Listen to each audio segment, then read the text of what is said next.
Greetings and salutations, listener. It is May 26, 2014, and this is the Two Nerds Podcast. My name is, of course, Eric J. Chucci, and this is my counterpart, The Boy. Hey.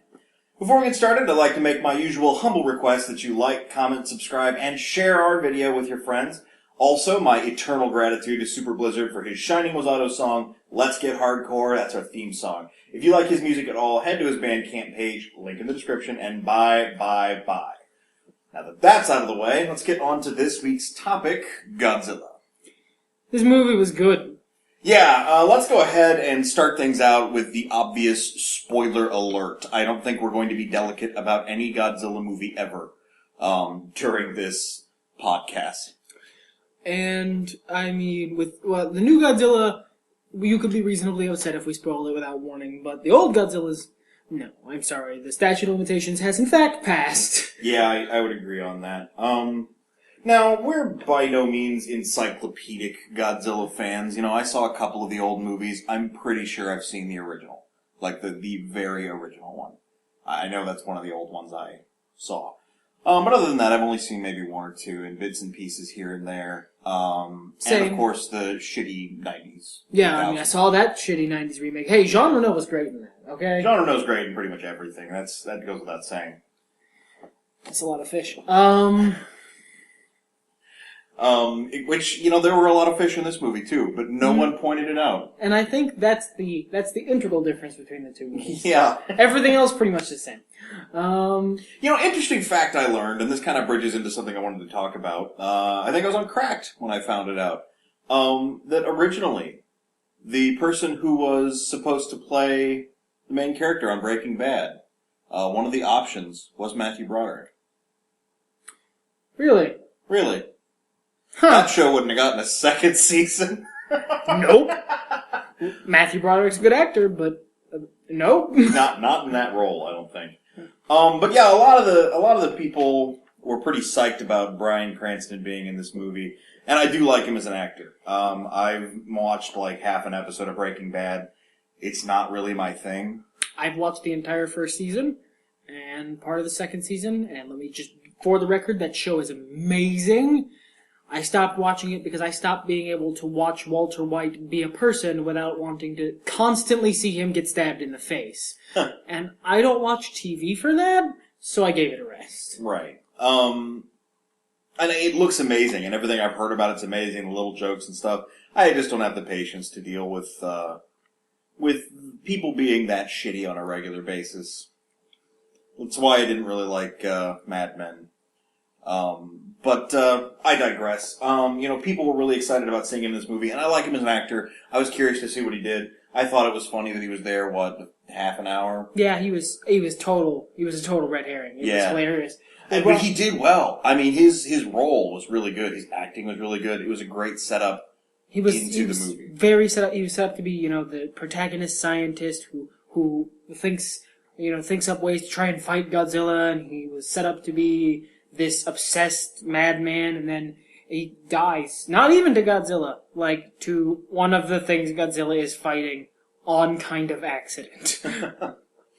But that's, you know, that's nice. It's a nice little bait and switch. You put Bryan Cranston in the front to bring people in, and then you introduce them to the character who's the actual protagonist, Godzilla, and the secondary protagonist, whatever human was... Ford. His name was Ford. Whatever. Godzilla.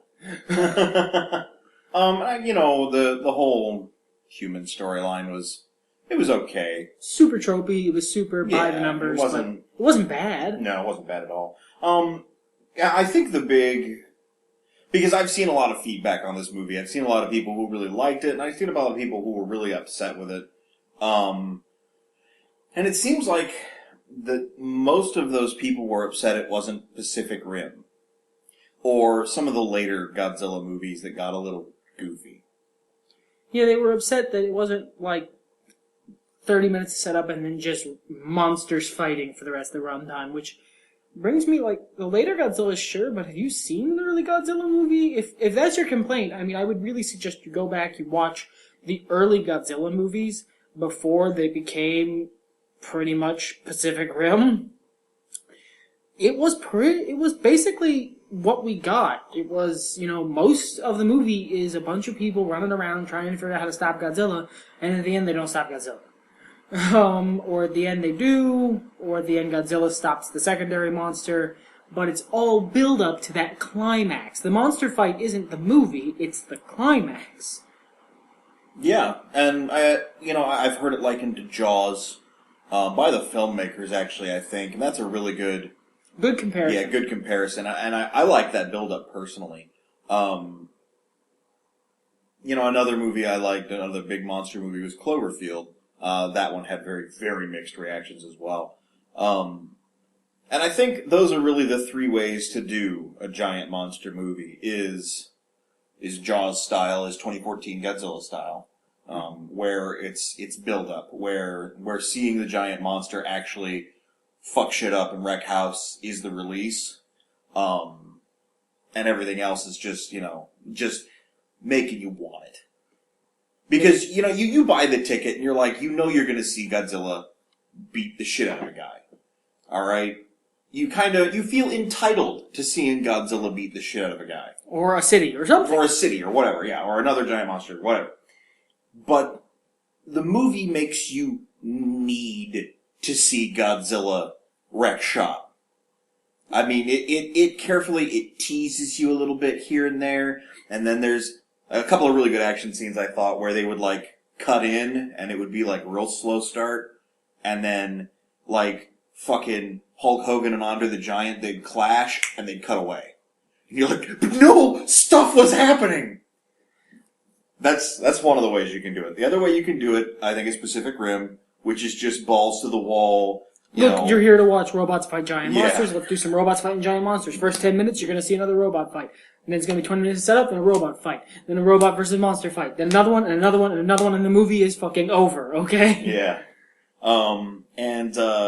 Then the third way to do it, I think, is Cloverfield, which is sort of more from the perspective of, civilians within this giant monster attack. I honestly, unless they want to add something else to that, unless they want to shift it or twist it up somehow, I don't think we need another Cloverfield. I think Cloverfield did the job of Cloverfield just fine. I don't think there's anything else to add to that story unless you change something about it.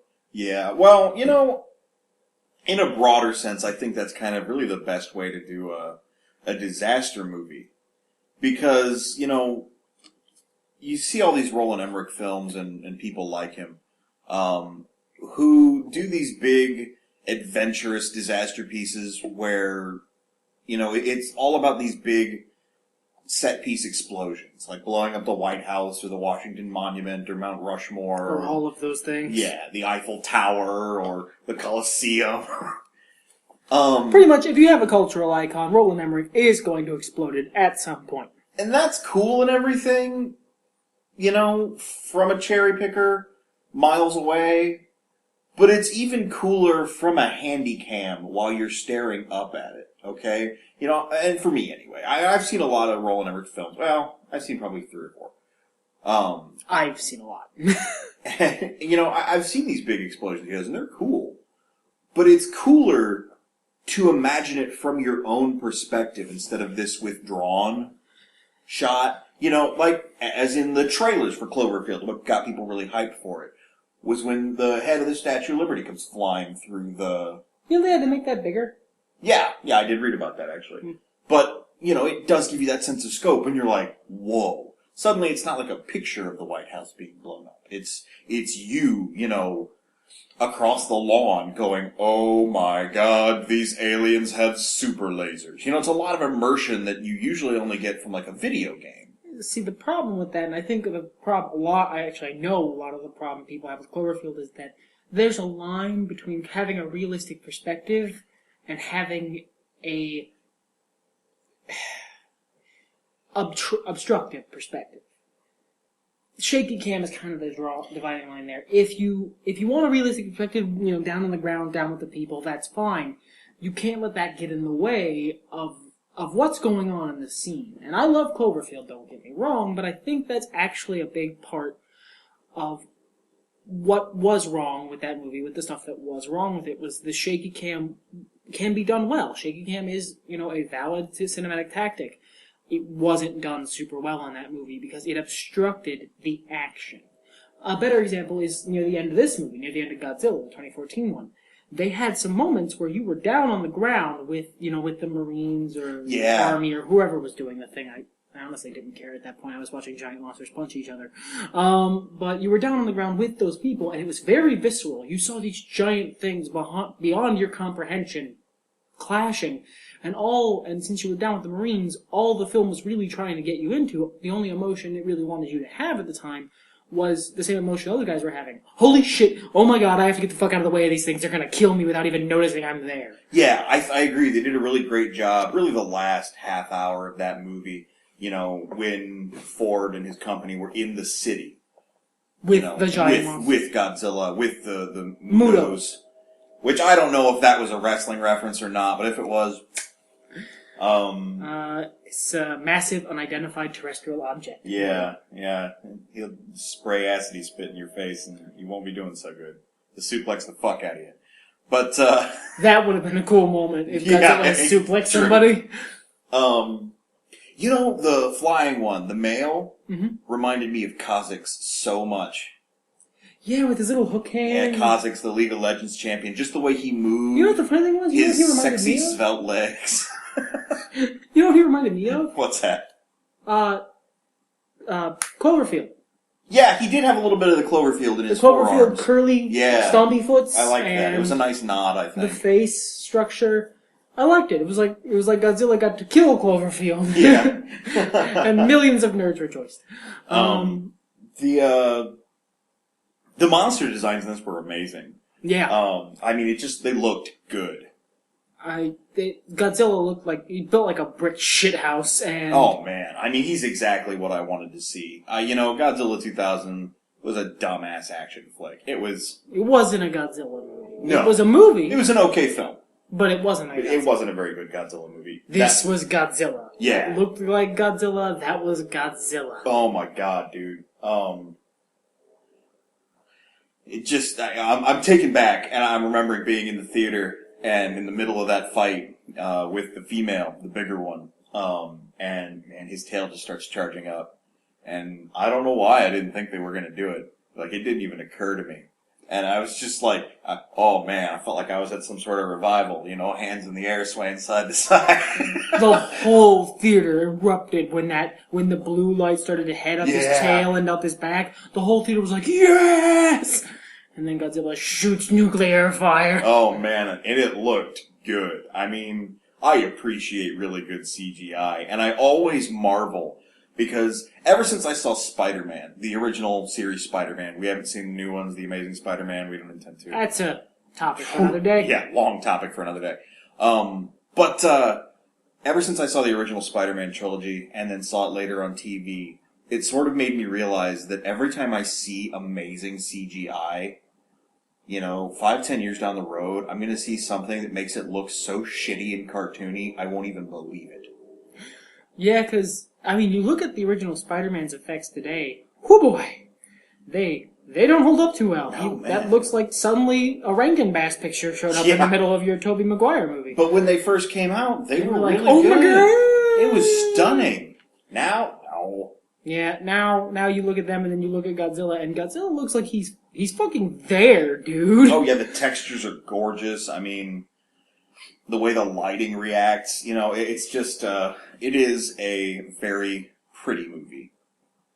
And it's fun. They make you care about the human characters, It's not important, really. It's not what you're there for. It's They're window dressing, but they make them good window dressing, and I think that's important. And right after we saw the movie, I likened it to sex. And that it's a slow build-up that, ends in exactly what you came here for. I likened it to Japanese wrestling. Or Japanese wrestling, yes. And in both of those terms, when you're having sex, you're not there for the bed or the couch or the back of your vehicle, whatever you have, even though you need it to perform the act, Japanese wrestling, you're not there to admire the ring. Or to admire the early technician-style action. No, you're there for what happens later, after the build-up, after the slow. Yeah. slow build of the match until Gonzo Bomb or something ridiculous happens. Yeah. Which is, funny you should mention wrestling. Talking about Godzilla, and I believe I mentioned this to you before. I want to be the first one who says it out loud, in case nobody else on the internet has. That motherfucker moves like Brock Lesnar. He said it to me after the movie, and I laughed for like 2 minutes straight because it's so accurate. Like, go watch a side-by-side of him move, and then Brock Lesnar I mean, the shoulder rolls, the neck flexes, the nostril flares. I mean, it's just... My client, Godzilla, ended the Muto's undefeated streak at WrestleMania. Oh, was that Ken Watanabe? Yeah. Oh, man. Oh god, by the way, Ken Watanabe, best character in that movie. He's the audience cipher. He's there to say the things that you want people to say. Yeah. He's on your side when no one else in the movie really should be.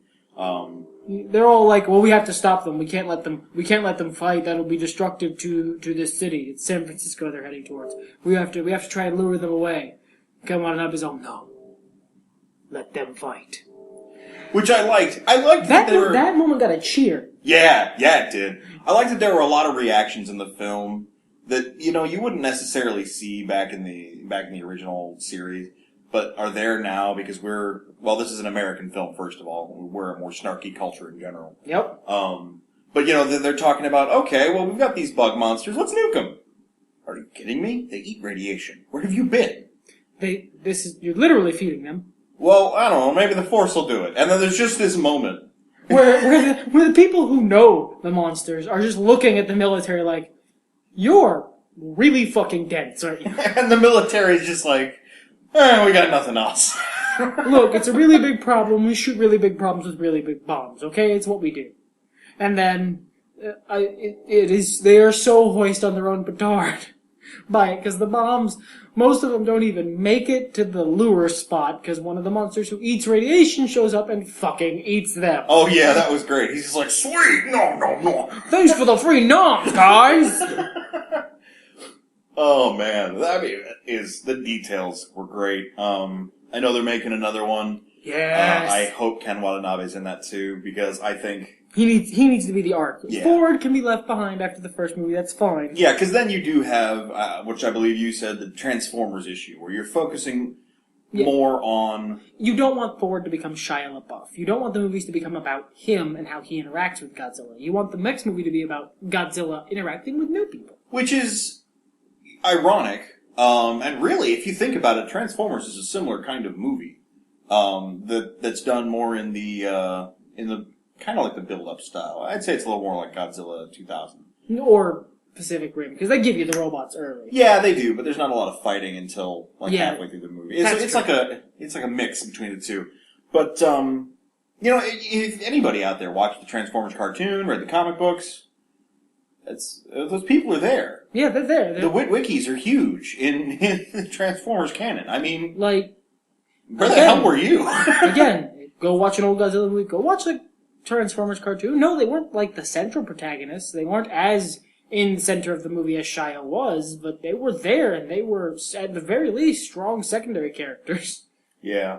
While we're on this tangent, I think the third Transformers movie really got things right in terms of pacing, in terms of action, in terms of getting the robots in there. The second one was the second movie in a trilogy. With very few exceptions, the second one's usually either the best or the worst. Yeah, the comedy was really dumb all throughout. I mean, sometimes it was funny, and then...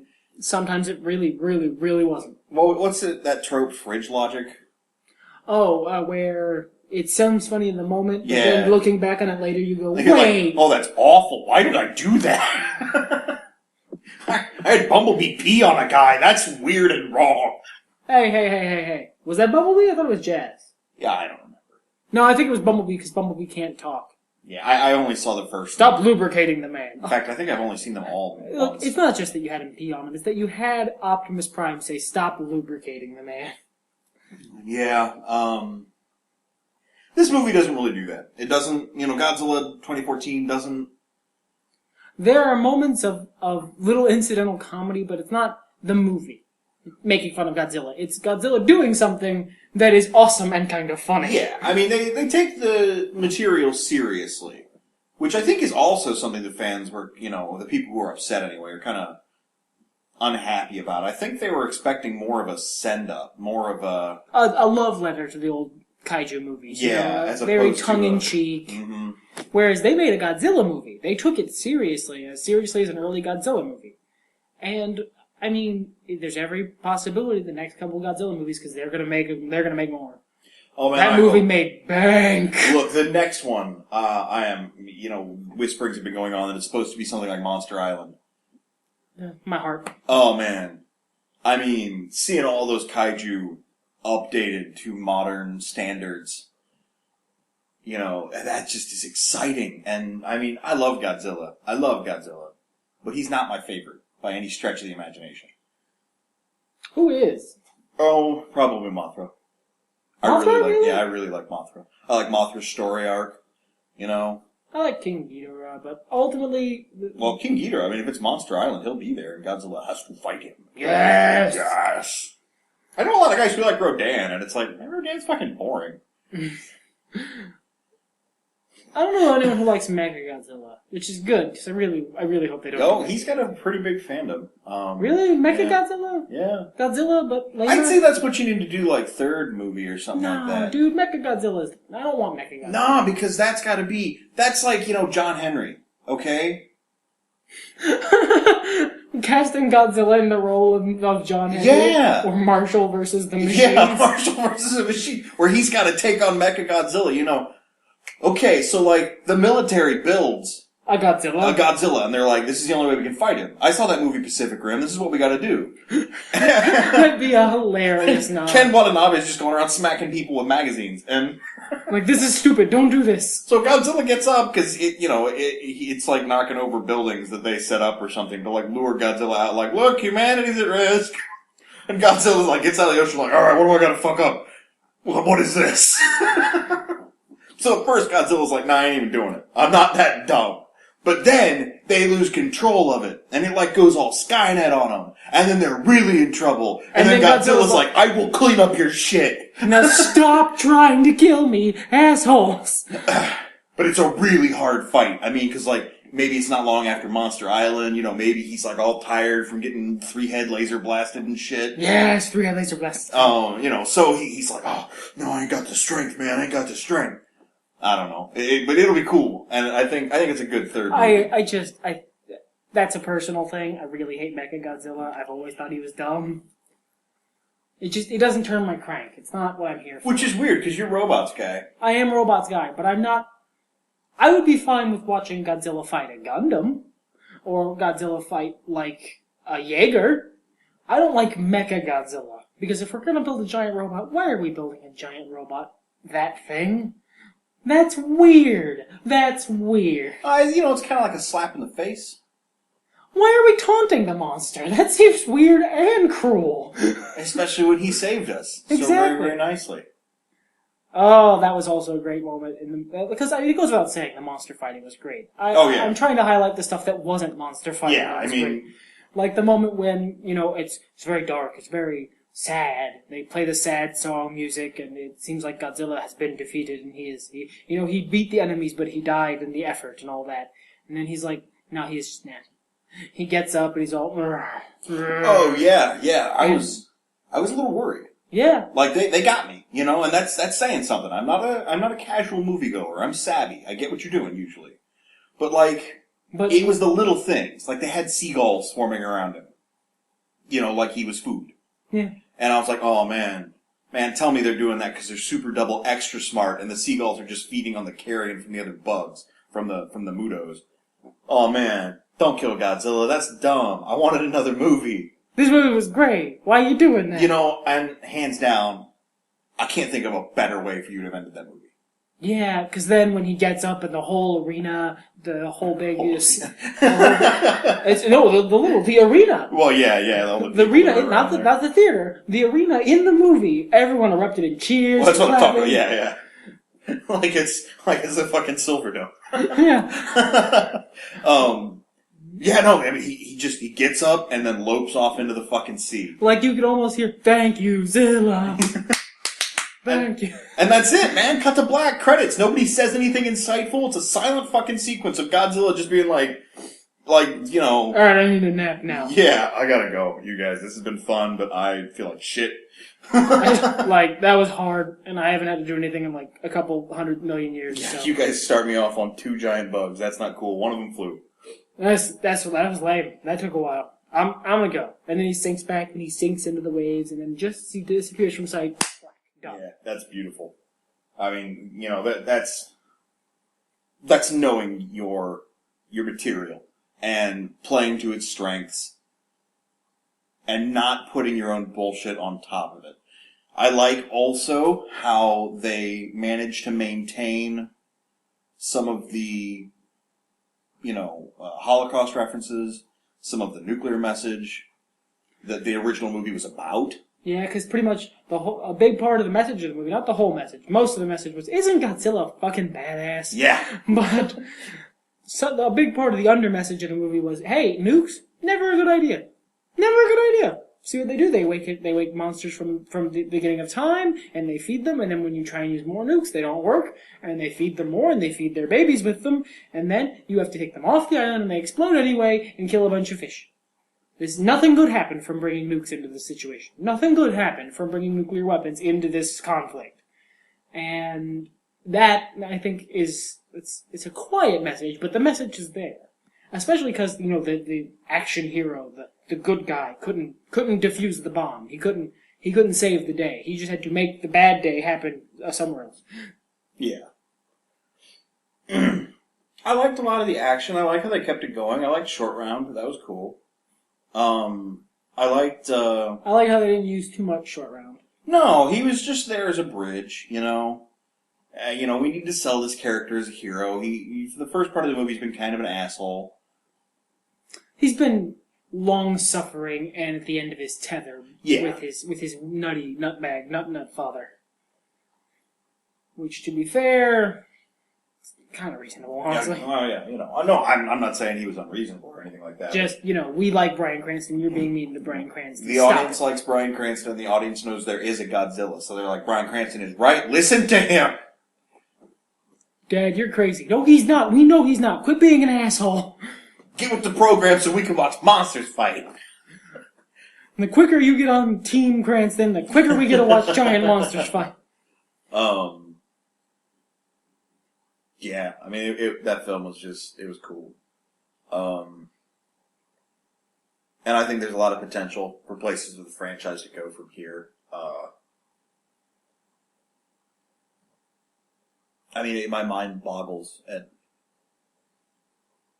all of the monsters they bring into, Yeah, like, it's literally a huge back catalog of monsters. Yeah. Like when you're looking forward to a superhero movie, which really, this is what that is, just on a fucking massive scale. Yeah. I mean, I don't remember if I made this joke out loud to you or not, but I did have the thoughts. This is a much better Man of Steel.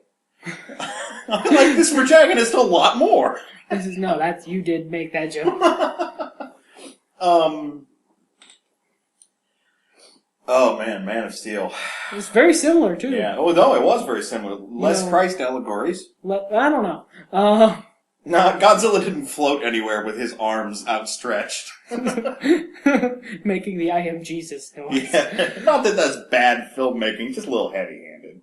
But, and really, at that point, what have Suits done to deserve it?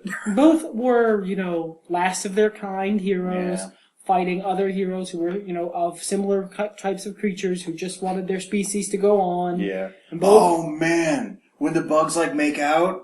When they do their little happy... Yeah, that's like, oh, it's touching as fuck. Oh, man, they characterize the monsters so well. Because for part of the movie, they're stomping toward each other, and, the whole thing is, oh god, what are they going to do when they meet each other? And they meet each other in San Francisco, and they, walk up to each other, and they touch noses and purr, and it's hilarious, because you're like, oh, they're friends, for just a second. And then you go, wait, they're destroying everything. Why am I happy? But that's beautiful, man. I mean, you see, Like Jurassic Park. The Jurassic Park series, which are kind of dumb, bad science, but fun-ass movies. They tell you. They're like, that's the mom, so she's gonna get pissed when we fuck with the baby. They say it out loud. And they say it in the Godzilla movie too, but they don't really show it in Jurassic Park. Whereas... You are shown. And the emotion on the female Muto's face when Ford goes all flame happy on the eggs. Yeah, because, like, Ford sees the eggs and they got the nuclear weapons out. Which, player character moment. Yeah, he's like, wait a minute. I can't let this go. Because the eggs all start to turn off when they have no radiation because the Marines took the bomb away. And he's like, no. So he goes and he knocks open a tanker truck's fuel line and he throws some fire, or there was some fire in there that he saw, and it blows up the whole nest of eggs. And it was hilarious because Godzilla at the moment, like, Ford kind of saved Godzilla. Yeah, because they were both fucking him up. Godzilla was going down hard, man. Yeah, like he was doing the job. He was down on the ground, and they were mud stomping his ass. And then the flames go up, and immediately both of them are off Godzilla and over to the nest. Well, less the male one. The female was like, she fucked off. The male was like, I'm fighting God. What are we doing? Oh fuck. All right, well, I'm gonna keep fighting Godzilla. You take care of that.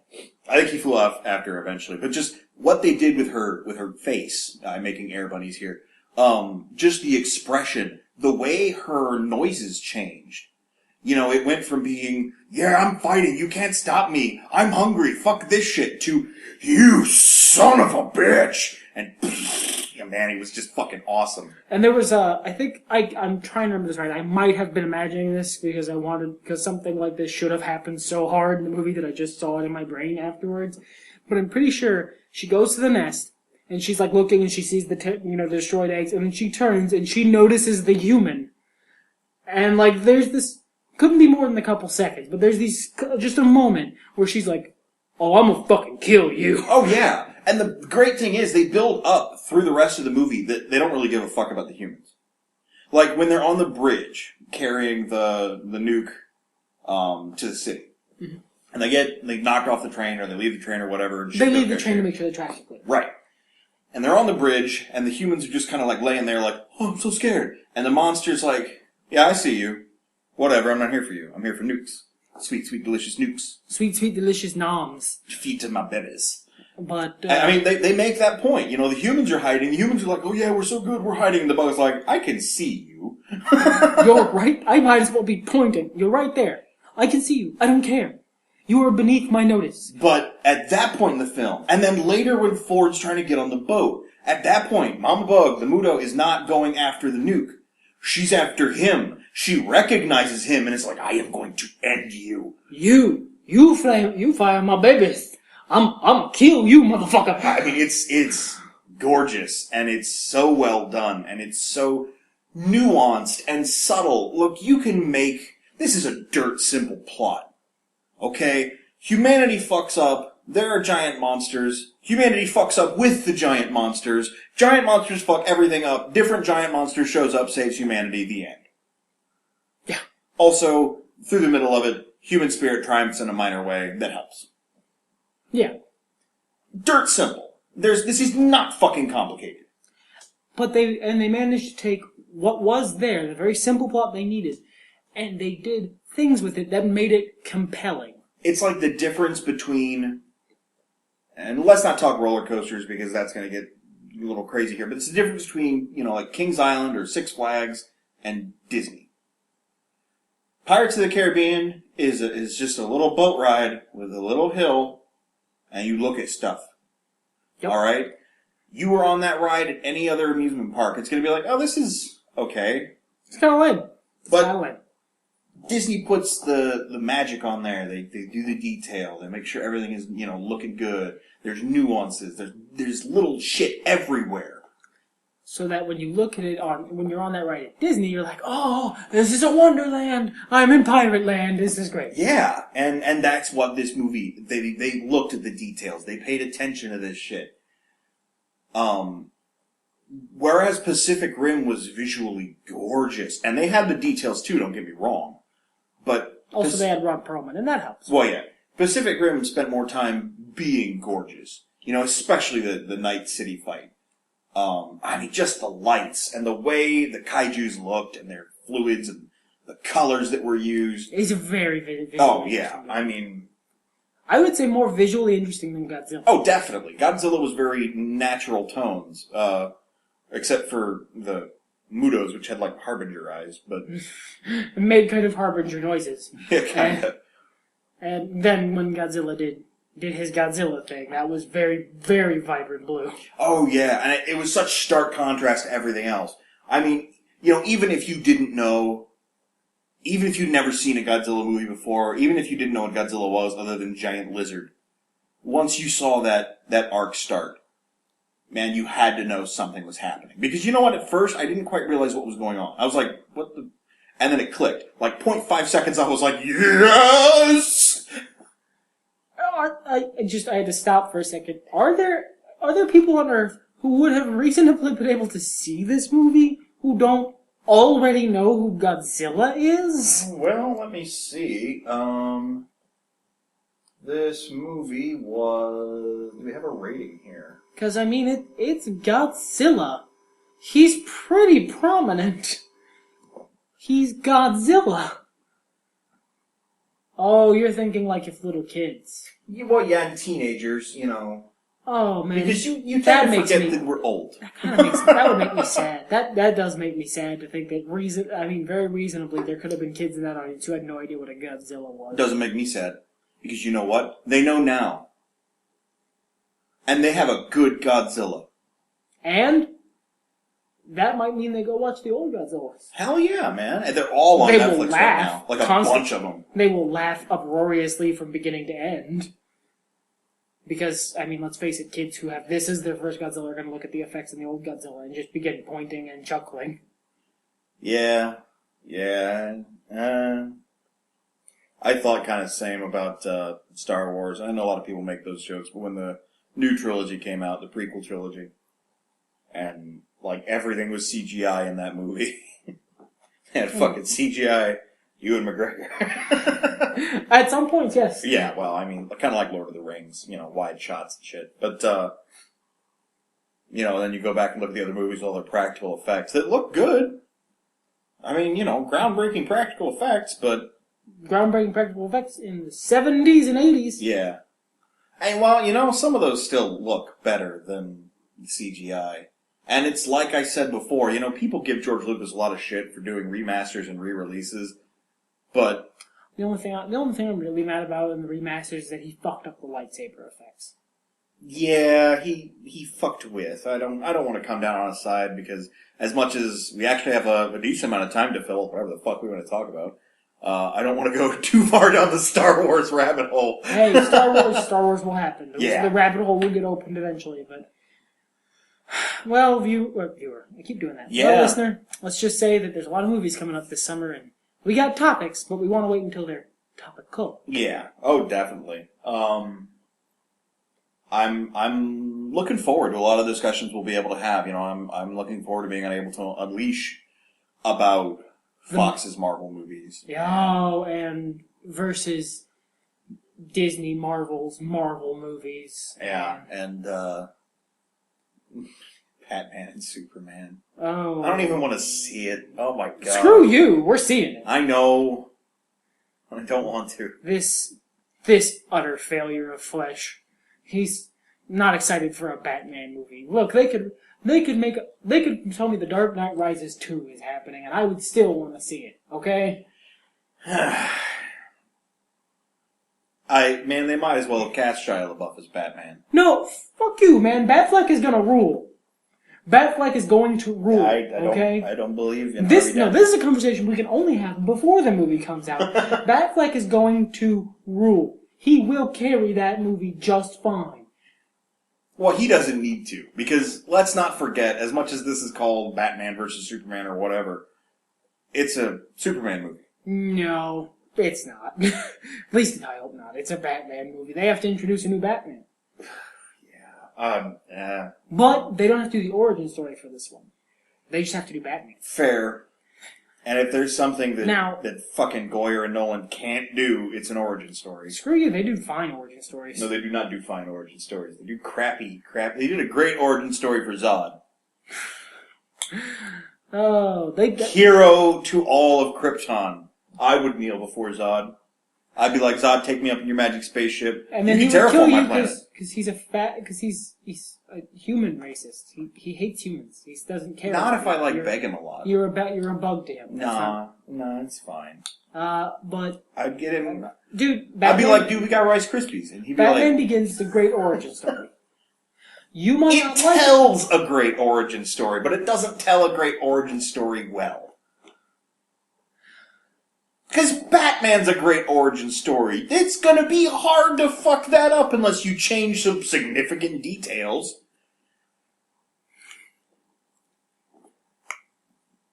But it's slow. It needs to be And slow. it's brown. It's supposed to be. Those are stylistic choices. The brown is to try and ground it in reality in contrast to the fucking neon forest that was Batman and Robin. Okay, well, I think there's such a thing as going too far. You need a departure to set the tone. Yeah. You need that first boring movie to build up to the thing which came after it. Without Batman Begins, there is no Dark Knight. And you try and tell me that movie was anything but amazing. No, I'm not arguing with that, and I like, the third movie, but for one major detail. Yeah. But, well, no, there was some other stupid stuff in that movie, Yeah, but for one major detail, it would have been a fine film. With some stupid stuff in it. With some stupid stuff in it, yeah. Yeah, but the first Batman, the Batman Begins. Part of me wants to sit down and watch that movie again and write up an actual critique of the parts I don't like and why I don't like them. But I realized that in doing so, I would have to sit down and watch that movie again. And every time I've tried to watch that movie, until you made me, I sat down and went, okay, we're gonna go do something the fuck else. Oh my god. Oh! Whereas for me, just watching Batman Begins was a breath of fresh air. As a Batman fan, since I was tall enough to reach the television screen, I've loved Batman my whole life, and Batman Begins was a breath of fresh air after the train wreck that was the movie that came before it. I have a lot of patience for the slow parts of Batman Begins, because you know what they never do in the slow parts of Batman Begins? Make ice puns? Make ice puns. That's exact. I was going to specifically go have someone look at the camera and go, "Ice to see you." They don't have Bane show up and be green for some reason. Well, he was all full of the venom, so... Don't stop talking. They don't have, they don't have anything related to Chris O'Donnell's Robin or George Clooney's Batman. I like George Clooney as an actor. Dude is not Batman, okay? That is what you want to... That's what you need to be scared of with Batfleck. If anything, he's going to go Clooney. He's not going to be Batman enough. Yes! But I don't think that's going to be the problem. I don't think that's going to be a problem. You know why? Because he did Daredevil. Did you watch Daredevil, motherfucker? I've seen... He was Batman! In that movie, he did a Batman voice that was better than Christian Bale's fucking Batman voice. Alright. I'll give you that. I'll give you that. He did Batman decision making. Well, that's all Daredevil is he's blind-ass Batman. Yes, and he was good at that. Alright, but here's the thing. That movie sucked. Screw you, no it didn't. Ladies and gentlemen, welcome to Two Nerds, where you get to listen to us bitch about shitty superhero movies. Today's topic, Godzilla. I mean Batman. Hey, we did half the podcast on Godzilla. Oh, no, definitely. We've covered. I mean, what else is there to say? It was a great movie. Alright. The Godzilla franchise is great. I love that we got to that deep end. Let's pull back before we start hitting each other. You know what? Daredevil, I'll watch again. I will sit down, I'll watch it beginning to end instead of split up. Yeah, because you're just mad about the Kingpin. You're just butthurt about the Kingpin. And I guess it's okay. You know, after all this time, I guess it's okay. I don't like people changing characters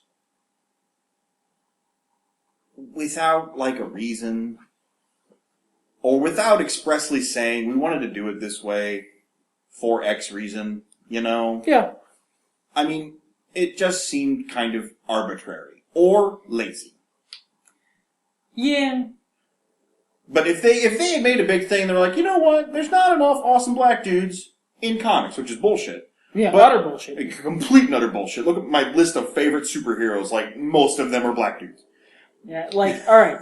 Well, we made the Kingpin black because we need black people. One, he's the villain. What the hell are you doing? Yeah. Two, Dick. that's a little mean. Two, no, motherfucker, if you want black people in comics, like, I could write you a list as long as my arm in small fucking font of characters who are already black and really cool. Like, they're doing, you know what? They don't need Black Johnny Storm because there's a motherfucking Falcon movie coming. Is there? Was that confirmed? He's gonna be in the Avengers. You know they're not gonna waste that. I mean, I hope not. Falcon, he was cool as hell. Falcon was amazing. He was awesome. And you know, Power Man's getting a Netflix series. Yes. And Iron Fist, man. And you know what? Separate Netflix series. Power Man's getting one. Iron Fist is getting another. And then, like, a couple more are getting them. And then they're gonna build them up to a crossover Netflix series for the Defenders. Oh, that's cool. Man, I love the Defenders. That's fucking awesome. Make a Black Panther movie. Please make a Black Panther movie. Please make a Black Panther. Look, if there's any super duper Hollywood, Ultimo Dragon, if you have any connections in Hollywood. Ultimo, help us out here. Just please. And you know what? Please make us a Black. I would buy 4 tickets to a Black Panther movie. I want to see a Black Panther movie. I can kind of understand why they're waiting. Because right now, Marvel doesn't have the rights to Storm. And she's eventually, yeah, that story is so interesting. Not a first movie thing, maybe not a second movie thing. You could do it in the second movie. Wakanda's deep. Like, it's Oh deep. yeah, there's lots of stuff to do there. That's but balls deep into the Marvel universe. You're gonna want to hit Storm eventually. I mean, that's such an important part of that character arc. They're not. They've got Quicksilver and the Scarlet Witch. I mean, they could do something with Storm. You know, I don't know. I mean, it depends on how the paperwork goes, how legal decides it falls. And, I mean, maybe they don't think the time is right. Maybe there's just other shit they want to do. Maybe nobody stood up and was like, hey, I want to make a Black Panther movie. May I please? I mean, they do kind of have all the other directors working on other stuff. Other really cool stuff. Yeah. But my favorite Green Lantern is Jon Stewart. You know what? If they do another Green Lantern movie, please give us Jon Stewart. Hal's had enough time. I want Kyle personally, but you're not going to do Kyle. Kyle needs a Green Lantern before him to provide contrast. Do Jon Stewart. That's who people see that's who the kids who grew up on the Justice League cartoon see as the Green Lantern anyway. That's Jon Stewart. You maybe could get away with Kilowog, but no, it's Jon Stewart. I mean, I didn't start watching the Justice League cartoons until earlier this year. And I was a Jon Stewart fan before then. I watched that and I was like, oh good. Still good. Still good. Does not trust Hawk Girl. Still good.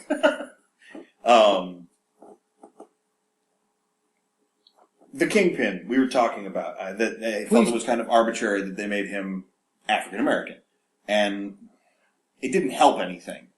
You know? It wasn't progressive. Really, he's the villain of the picture, right? Yeah. And I mean, not that black people can't be villains. It's just like, if you're gonna change someone's race for any reason other than you're too lazy to find a good white actor, or Asian for that matter, I mean, you could say the Kingpin's Asian. About as easily as you could say he's black. Well, yeah. But, I mean, if you're gonna just arbitrarily change his race, you know, think first. Yeah, because there's some implications there that aren't healthy. Because how do you you can't get any whiter than Ben Affleck. You really cannot. Unless he were an albino. But, They did it in Spawn, the Spawn movie. For whatever reason, they changed Terry, I want to say his name is. I'm sorry, it's been a long time. The guy Wanda got together with after Al died. Mm-hmm. I'm almost positive his name's Terry. He's white in the Spawn movie. Why? Why you gotta make it a black and white thing?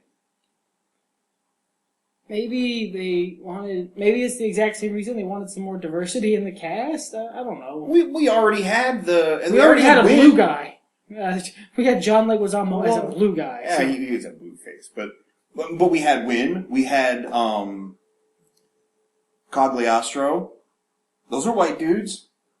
That's Two true. important fucking white dude characters, and then Clown, who's blue and pink, and scary and terrifying. And the best part of that movie. Oh yeah, definitely. Well, I thought Michael Jai White did a great job as Spawn. I'm not saying he didn't. I'm saying Clown was the best part of that movie. That doesn't mean the other parts were bad. Well, true. Yeah, all right. I can't argue with that. I keep hearing buzz that they're going to try to do another Spawn movie. Yes, please. Yeah. Do that. I mean, Todd McFarlane's a Look, twat, but you made- this movie's Spawn is awesome. You're making a Hellblazer TV show, which looks great. weird, but great. Yeah, it's a good time to be a fan of pretty much anything.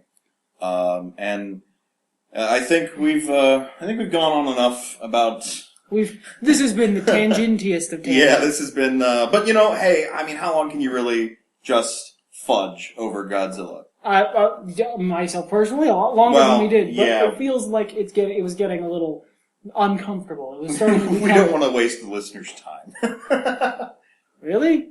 Why are we still talking? Yeah. Well, but I think we've given a good taste as of what you can expect in the future. I'm looking forward to it. I'm sure you guys are looking forward to it out there in internet land. I have personal written confirmation from our number one listener, Ultimo Dragon. He's looking forward to it. Oh, that's good. Yeah. So it should be interesting, to say the least, to see where fandom goes from here. I don't disagree. But until then, try to remember, everything's better when nerds talk about it. Fuck it, let's get hardcore!